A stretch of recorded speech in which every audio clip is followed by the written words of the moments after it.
Hello, this is Dale Matthews. This is Inside News, and joining us tonight is Mike Jones. Mike will be gone for the next couple of weeks, or not generally available, and also Catherine Austin. Catherine Austin, thank you for being generally available this evening. Hi, Dale and Mike. Howdy. So Mike and I were talking about something last night about organization and about how were a lot of choices in this last election for county commissioners. And how is it possible to narrow the field down a little bit so that you don't have 20%, the hardcore 20% that are saying, yes, I want the higher property taxes, or I want city sales tax, and then the 80% that are saying no, but then the 80% and candidates is split up among 134 people. Right. And yeah, that's right. You're going to lose every time that way. That's right. Now, Catherine not only has a reaction to how the election turned out, but she also has a potential solution in a better world of how that kind of thing could be done. Go ahead and tell us about it, Catherine. Hi. All right. So, given the election results where we had one commissioner seat with Lily Morgan taking 45% of the vote and the other, Dan DeYoung and Keith Heck, 20% each, approximately 40%.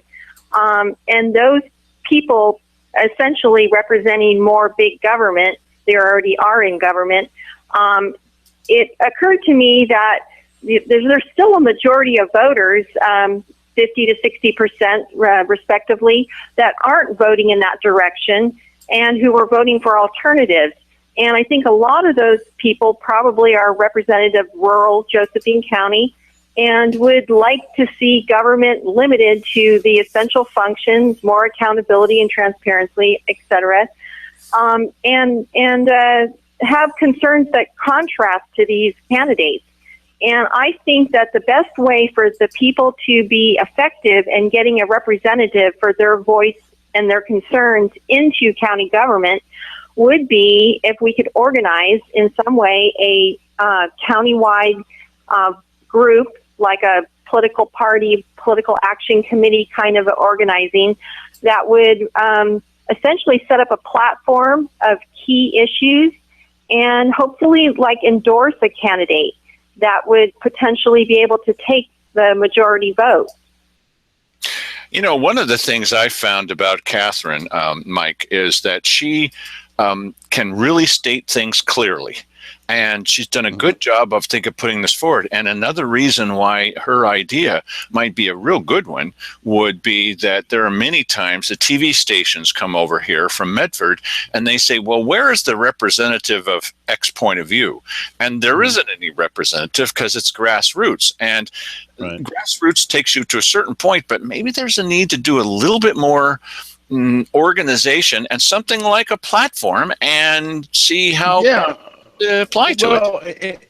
And I agree, and that's sort of what we were saying there last night, is that obviously we have to come up with some other means of doing this, and perhaps our general view of the need for a limited government, limited regulation, small government type government here locally. Needs to be like we need to have a primary before we enter our candidate into the primary with the other side's candidate. I mean, it's almost like a presidential election in some ways, but the problem with it is that they put in a couple of candidates. And then they already had the incumbent sitting guy, and then you had 47 other people. I don't know why it didn't occur to me sooner. It didn't even occur to me at all. I had to have it pointed out to me, and this is a sad thing. I mean, I should have been able to see back in the beginning of this that this is not going to work. We got 47 candidates here. I'm exaggerating. And you have 2 or 3 representatives of the other side who are always going to get the other side block voters. That's how it works. So in the future, I will never be fooled by this again. But wow, I feel like I've been hoodwinked, and it's probably just because I've never really paid attention to stuff like this on on a local level before. I always paid attention to the national stuff, but never on the local. And it's exactly the same, and it has to be looked at the same way. Catherine, do you think that enough people will be able to put aside their ego? There's a couple of people who do fall into that category of constantly running no matter what. Do you think that we can get them to put aside their ego and join in on some kind of a group effort to see if people can get elected? What do you think? Well, I think that we have some very pressing issues. And I think over time, people are coming more and more to a realization of how important this is. And egos do need to be put aside. And even though we have an open election process where anybody can enter the race, I would hope that maybe the idea of getting a platform and a majority of consensus voting ahead of time, like Mike's suggesting, to bring a support behind some particular person, even if others wanted to enter the race, essentially it would be knowing that they were potentially going to be splitting the vote for the voice of the alternative community, and that we would need to, hopefully they would realize that wasn't in the best interest of achieving what we're some basic idea of having somebody in there to represent us that we could have dialogue with, and how important that is. And then when it came down to the voters, we would hope they would be informed at that time, and to go with who a lot of people have worked to try to feel confident they could trust and endorse to represent us. Right. Hey, we want to thank you very much for joining us this evening, Catherine, and telling us this idea. It does seem as if the time has come. We've got about 2 years to get ready for something like, I think Judge Wolke is running again. Can we find another judge that can run? We've got Simon Hare that's running. Can we find another commissioner candidate? I mean, I was in favor of Stu Senate. I thought he was hoping to go to Salem and that he wasn't going to seek re-election, and I still think he needs to be recalled. Well, this I agree. This kind of organization would potentially pull the roots, the grassroots, a little closer together, so that we can be just a bit more organized. Thank you for joining us this evening, Catherine. And I was real attracted to. I was attracted to you. I was real attracted to your idea. Right. We appreciate you sharing that with us, and we're going to say a fond farewell to you now. Okay? Okay, thank you for having me on Dale and Mike. And Dale, I do hope to come back on again and discuss some other issues. Bye-bye. Thanks. Okay, so Mike, yeah, she's got some issues. No, that doesn't sound right. You know what I mean. Oh, okay, all right. So where we left off last night is we were talking about Grants Pass City Budget 1, and now 2. I think, go ahead. And hang on a second. Before you move on with that, I just want to address something that took place last night that I thought was a little bit unfair. And you had made some comments about Ron Smith and his having a victory party, and how he shouldn't be having a victory party because of, he couldn't possibly win. Well, he may win. And he could possibly win. I just thought it was. Well, you sort of intimated that victory party to set up and invite people. Well, to everybody else was having. Lily Morgan and Dan DeYoung were at a victory party. Keith Heck was at a victory party. And so for those guys to have a party, that's okay. Yeah, that's none of my business. I don't care. It's totally fine. And the thing is that we came down to splitting hairs. It was degrees we did. There, and it's 28, and the guy may still win. So him having a victory party or whatever, I don't see. No, as being I'm sorry I singled him out. I think that the idea of one of the city councilors having a victory party, or Keith Heck having a victory party, that came as a big surprise that he did so well. that seems a little dismaying to me. You would never see, in my personal opinion, some of the candidates out there deciding that they knew they were going to do so well that they would have a victory party ahead of time. I don't think so. Yeah, I guess, I think though that, just covering this election has given us different perceptions of what's going on than I think the average person who isn't even following the race. And can you imagine the perceptions of somebody who's running and then they get the Courier's endorsement and all this kind of stuff. And this kind of stuff has to sway how you think of things. And so I think it presumptuous to try and get inside somebody else's head and figure out where they're at, although I tried to do it every single day. Yes. But, And he does it with me constantly as well. So, okay. So, no victory party for us on this show. Okay. So, one of the things I think is rather helpful is to talk about in the Grants Pass City Council, again, what their main goals are. Now, you may recall I have this thing that you can only get by paying for it. Isn't that lovely? And this is the top priorities of our county commissioners. And Keith Hick's top priority goals he would like to see achieved this year: continue the BCC relationship where they all agree with each other. Woohoo! That's number one. Mm-hmm. That's what we want, a fluid motion through the commissioner's office. They come in and they all line up and hit the rubber stamps on something, and whoo, yeah, that way we can get a whole lot done. Well, we do have fluid motion through all three commissioners, but it's something we don't talk about on a family-oriented show. So that's his number one priority. Public safety and the fiscal emergency, not on his list. He wants to identify and sell available properties. That's a good goal. That's his number two goal. He wants to be sure that we facilitate more involvement of citizen voice committees that result in some positive outcomes. Yeah, that sounds like more SOS or cuffs, or maybe they can come up with another couple of acronyms that work well. Exactly what that is. Citizen voice comes right out of their presentations. We want citizens to voice the government's agenda. That's what we want. More groups that do that. Or let's assign government personnel to do the research and turn it all over to one group. Who should that be? Oh, I know, the Citizens Voice Group. Right. Okay, so nice. So here are the, I'm going to try to be fast about this because there's a little audio behind it, which I don't want to play. Here are the top 10 priorities. You guys may know these by now from the City Council.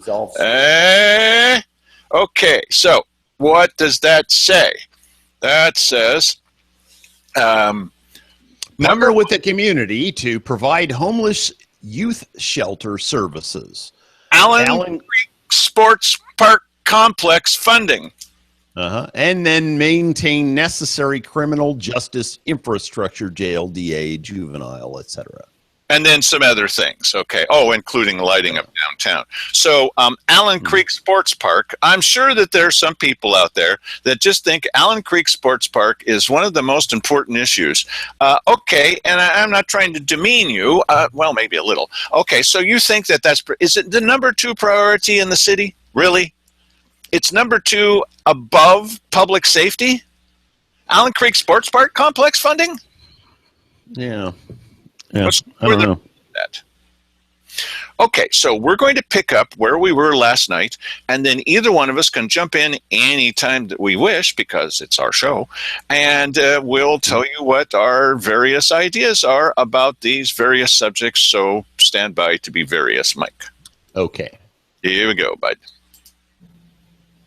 Public safety levy is is starting the third year in fiscal year 17, and it's for 4 years, so we'll have another year after that for that public safety levy. And the bond for the public safety station bond will sunset in fiscal year 19.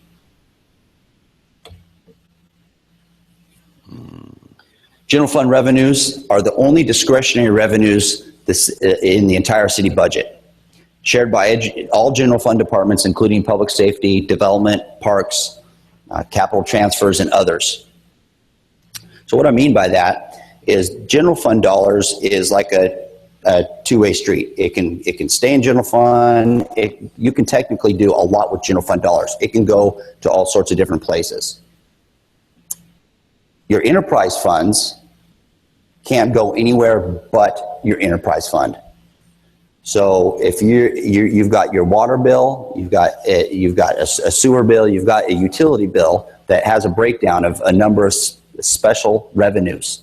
Those special revenues have to stay in that fund. So if you're paying a water rate on your utility bill, it goes all to water. Now, wait a minute. That's not true.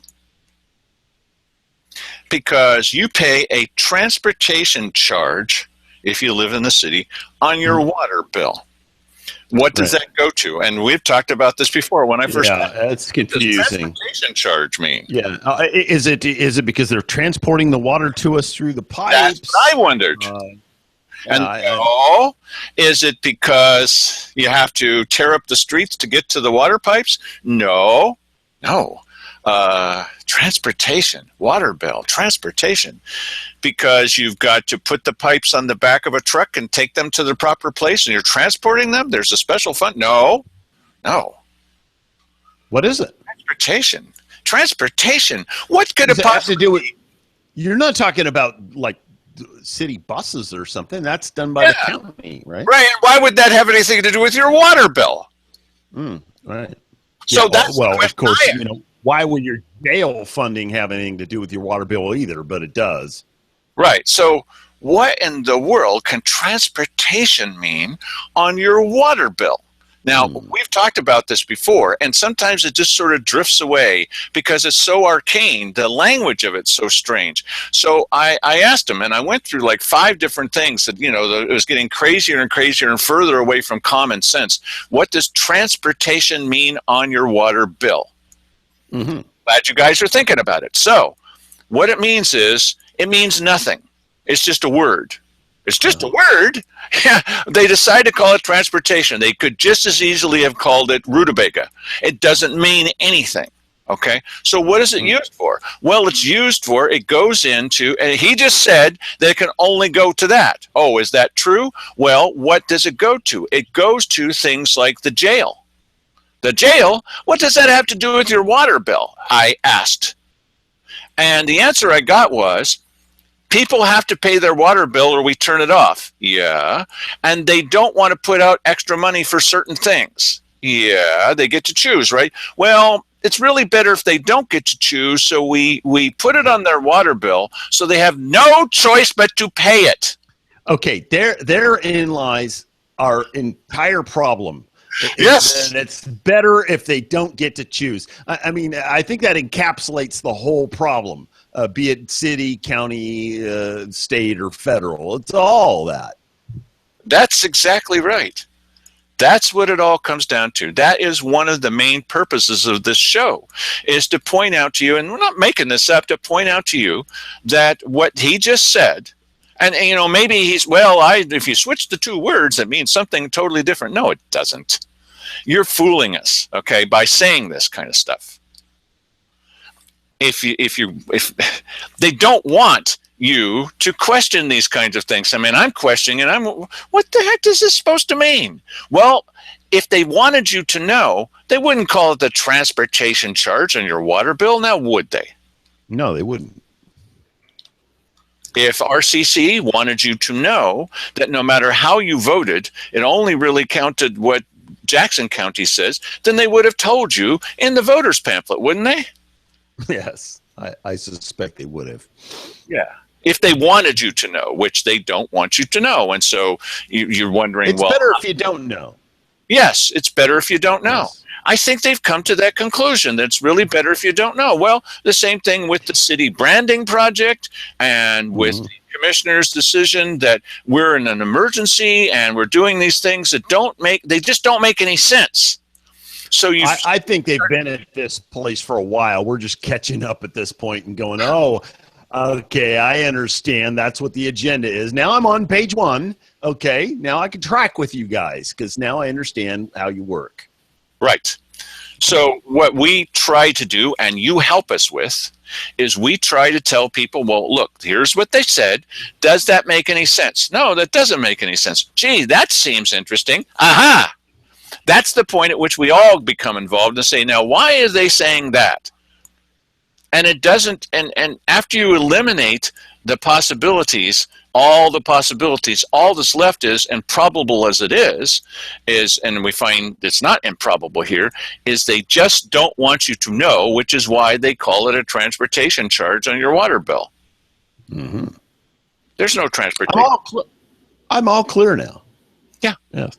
That's what we're trying to do for you so that you can help your neighbors understand or ask them to watch this show. And, I'm convinced that the more people that, well, that just doesn't sound right. The more people that watch our show, the better educated they'll be. But where else are you going to get this?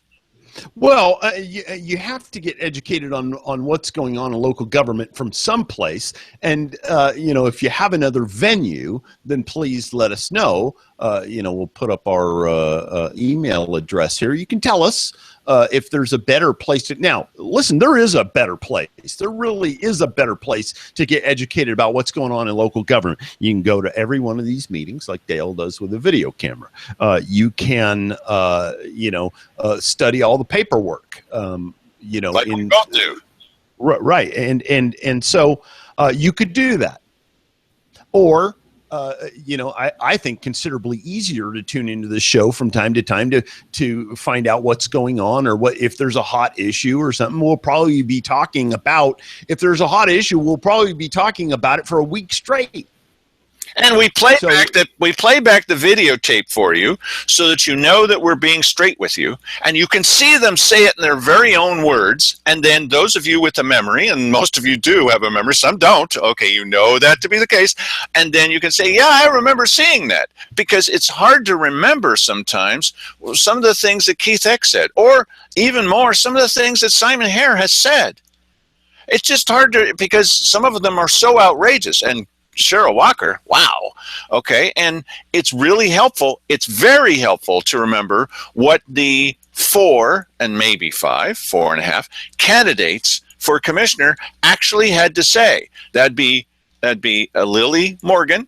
What did she really say, and what did she really back before she changed her direction? Dan DeYoung never did change his direction. What did he say? What did he advocate for? Keith Heck. What has this guy said, and what has he done? And Bill Hunker, what have they actually said? Which is the precursor. It's based on previous performance. What have they actually said, and who matches your opinions best? Right. And there's one more. It's Ron Smith. It's a variable. Because one of the two of those is going to be the candidate who runs against Lily Morgan.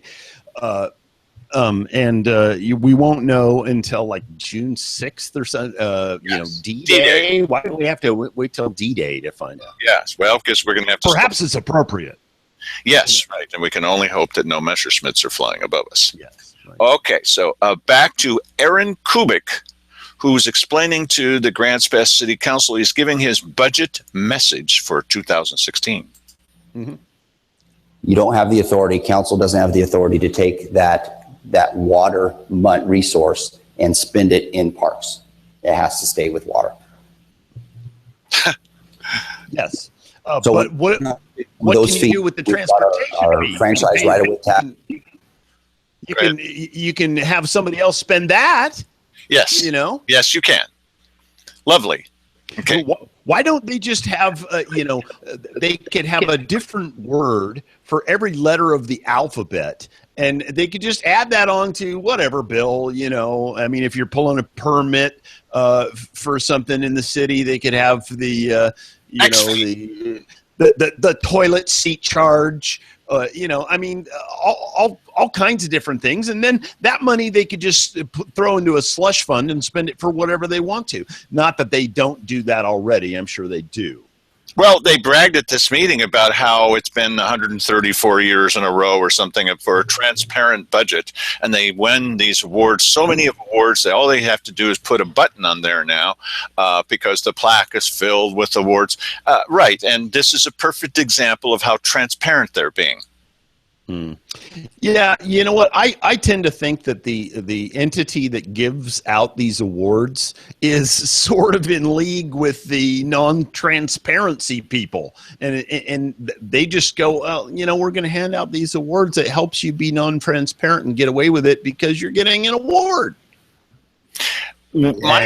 My first exposure to this was I had information from the high school. I've told you about this before, about how they were taking money that was supposed to go to the kids and they were spending it on, and they showed me spending it on cushy chairs and big tables. And so I went and I talked with the city manager at the time, who's since been run out of town more than one town. And I said, here's this thing, and I'd just like to know, is it true? You know, do you guys care? And how's the money going to be spent? And how much of the money do they really get? Do they get all that they're supposed to get, which then is diverted by the high school, Grants Pass High School staff? And he said, we're not going to be sharing that information with you.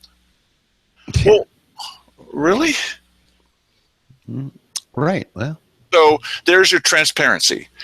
There does seem to be some transparency in some areas, and then in others, I think that there are important areas, there's no transparency at all. This is one of the things that we're going to do coming up here pretty soon on our show.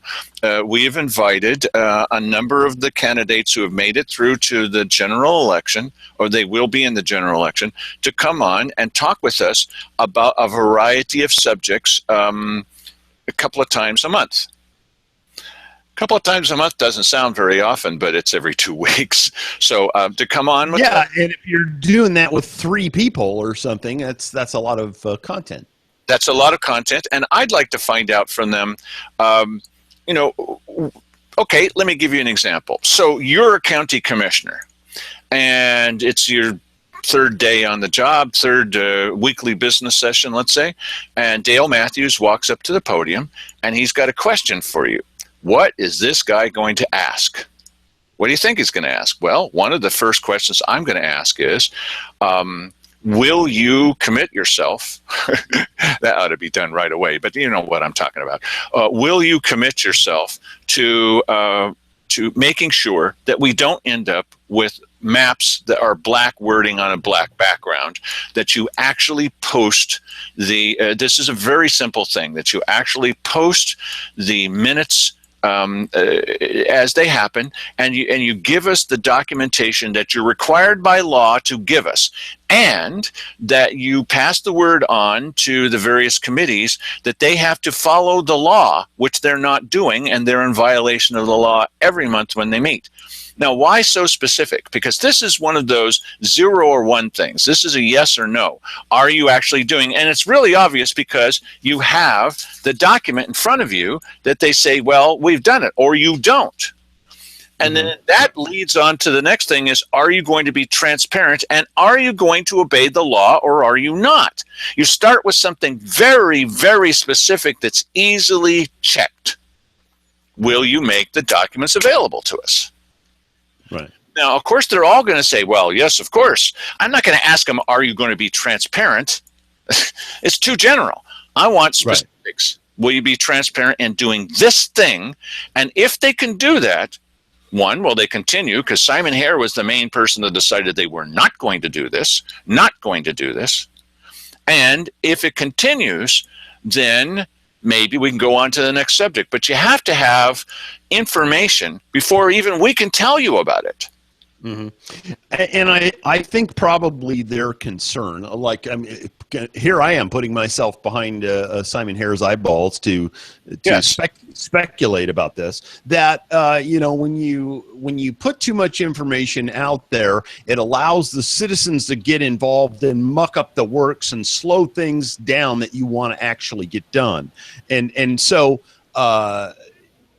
you know, and so that's his, you know, the rationale in his mind for not allowing that process to take place. But think about that.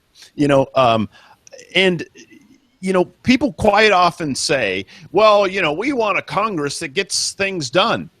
No, you don't.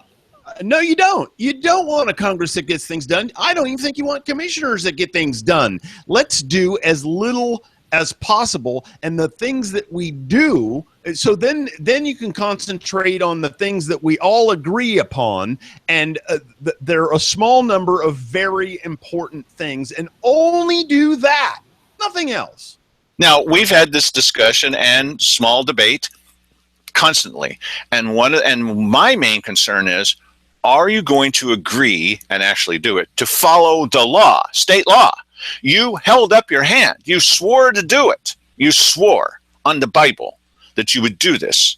Mm. Is your swearing just, the kind of swearing that Keith Eck does, or is your swearing on the Bible to God? And if you agree to do that, then are you going to do it? Well, okay. Yeah, but here, let me just refer to a book that recently came out by some unknown congressman called Congressman X. Where he just spills the beans on everything that happens in there. He said, fellow legislators would roll their eyes if anybody mentioned the Constitution and whether or not that thing that you're talking about is constitutional. They would roll their eyes. So this is the type of credence that they give to their own oath. That they take to the Constitution, solemn oath. The Constitution is the framework. It says you will stick to within the frame. What differentiates us from any other country in the world? Only the Constitution. So there are people that that they swear when they're out on the campaign trail all day long. Oh, the Constitution is very important to me. This is important. This is important, because they take the temperature of the people that they're about to speak to, and they say, yeah, to all of it. We have the same thing that goes on here. And then they get in there and they do whatever it is that they want to do, and they try to be as opaque as possible, and and lie to us about what their intent is, and then because just as a for instance, this situation with the with the road dollars, that they tell us that they don't want to take the money and those road dollars and spend those for road patrols with the sheriff because maybe something will happen to the road. That's a lie. It isn't that at all. They don't want to. They want nothing to get in the way of the absolute emergency that will happen when what they predict comes to pass. And this is why I bring up specifics. It might seem kind of boring to a number of people. Oh, he's talking about paperwork. No, I'll tell you why I'm doing that. Because when you talk generally about transparency, how do you prove that? Or when the commissioners were saying, well, we don't really back the levy, we just make it possible for the citizen-based initiatives to blah blah blah blah blah. Okay, mm-hmm. All right. So it's hard to pin them down. It's very, very easy when you say you've got 15 documents that are supposed to be part of what's posted. It's the law. On the meeting that was had today, you have posted 5 of them, and 2 of them are black on black. That's not transparency. And so you're asking for something very, very specific, which then leads to the larger thing is, are you obeying the law? That's just that. Are you going to follow the lead of all 3 of these commissioners and disobey the law on purpose? I know we're breaking the law and I don't care. Or are you going to obey the law and then insist on that committees also obey the law? Now, if you're not going to do that, then we have no use for you. Right. And there's also, this applies to everybody that works under them in the commissioner's office, everybody that works under them in any department, yes. Because, anything could happen. This map that you talk about all the time, the black on black situation. It's happened several times. Right, and that may or may not be something in order that somebody make sure you bring that map to us black on black. It may just be. It may just be that some idiot in the office there, could you run off 50 copies of that so we have a copy of that and scan it into the record? And they do it, and all the settings are wrong on the scanner. Well, right. Anybody who cares about the job that they're doing would make sure that a document that you are copying or scanning into the record or whatever is legible. No, I know who that was, and I would have said goodbye to that person first day. Yeah, I know who that was. I know specifically by name who that was that doesn't care. You've heard me refer to her several times. Yes. So these kinds of things can be done, but it takes also someone that's supervising that person to say, what the heck do you think? And after the first time that it happened, why would it ever happen again?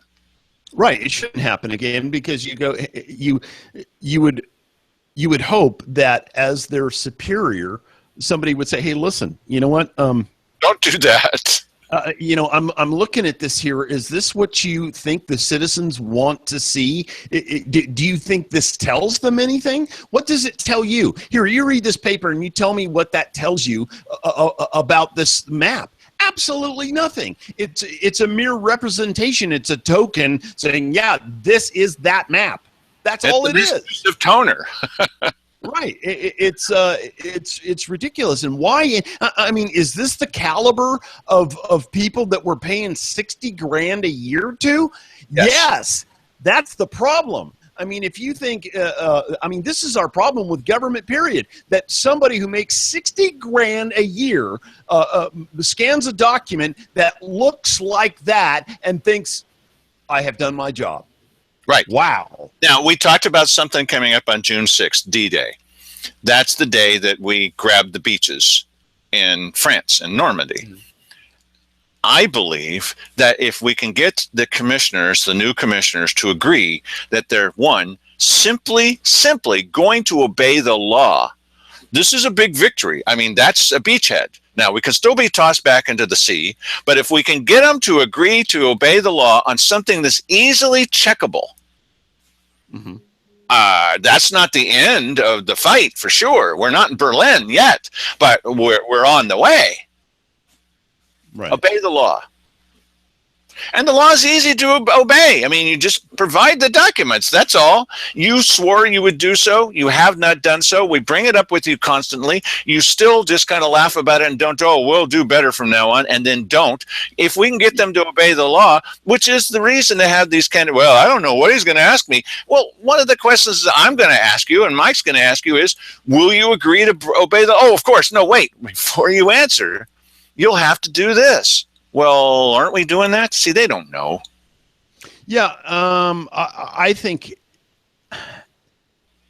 it's odd that they would, because I have seen them do this before, where they, would say that, we're gonna hold to this standard from here on out, and then they never do, or they're supposed to deliver certain documents or have certain things available, and then they don't, and it takes a request on the part of somebody, and then there's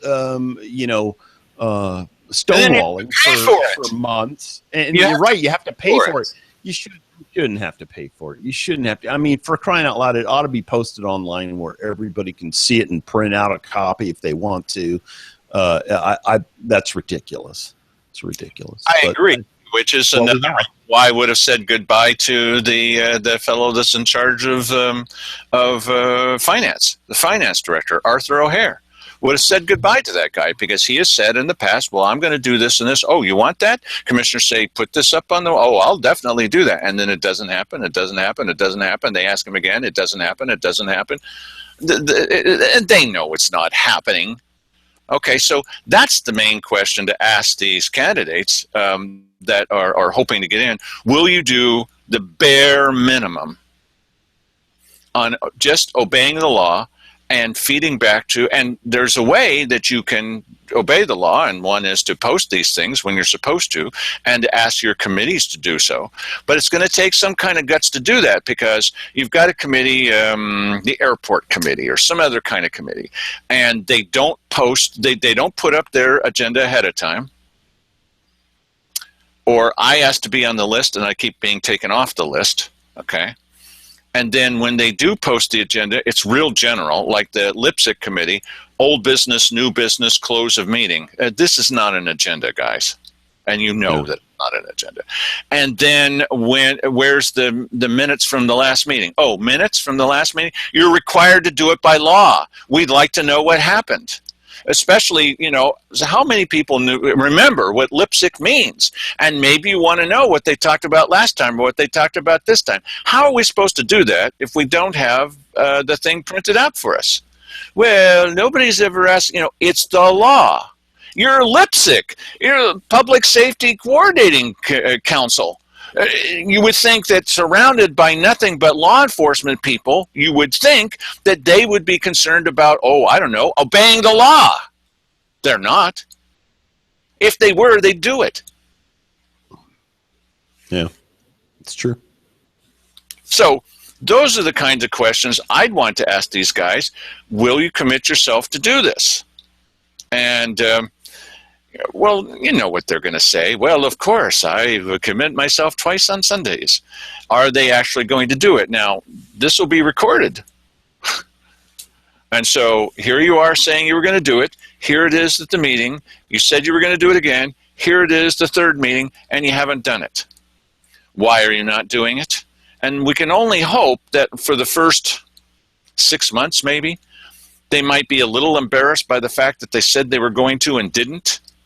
And maybe for a short period of time we can get some transparency. It didn't take very long for any of the three commissioners we have now to completely reverse themselves, and as Keith Heck constantly does, just laugh about it when you're asked. It didn't affect the vote very much for him. He did get that solid 20%. Still going to get it no matter what. Mm-hmm. So, well, Mike, we made it through, I think, about 3 minutes of this meeting, maybe 6.5. There's more to talk about the Great Best City budget. Go ahead. You know what? I don't think it's even all that important what's on that. It stimulates conversation that is constructive. And that's, I think, what we're doing here. So I'd like to have some definition of what we're doing here. Thank you for that, sir. Mm-hmm. And thank you for all joining us. And we're glad to have Catherine Austin on. And she easily could have taken up the entire show. Mm-hmm. Probably. Yeah. So we're going to encourage her to do that in meetings. And go to those meetings and tell everybody what you think. And so just keep in mind that the candidates actually are Keith Heck and Dan DeYoung and Lily Morgan and Bill Hunker and Ron Smith. We don't know what's going to happen between Bill Hunker and Ron Smith, and we're not going to know till D-Day. So that's coming up pretty soon. So we'll have some answers for you. There will be answers at some point. You may not like the answers, but they'll be around. Thanks for being here, Mike. Yep. See you on and off during the next 2 weeks, sir. See you in a while. Yep.